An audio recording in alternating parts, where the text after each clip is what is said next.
Ay, marinaaga sa Jagabo. So, ni naman yan ako sa luwas katsamuyang tinangpon nagsusaroy-suroy.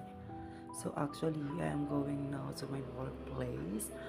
Um, inian sa kuyang daily routine, kumbaga. So, uh, trabaho, uli, sleep, trabaho na naman. So, mahirap ang buhay here sa Metro Manila. So, lalo na at malayo tayo sa ating mga family.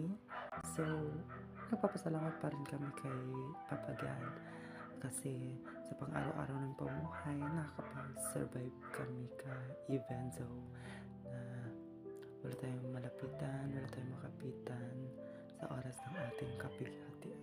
So, share ko lang naman kasi yan yung experience ko starting na tumungtong ako dito sa kamay nilaan.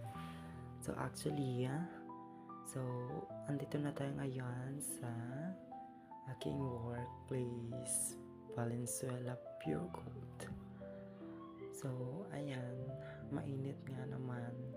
Wala akong payong kasi sabi ko nga, kung sino man yung kumuha ng payong ko, sa'yo na babalik yun.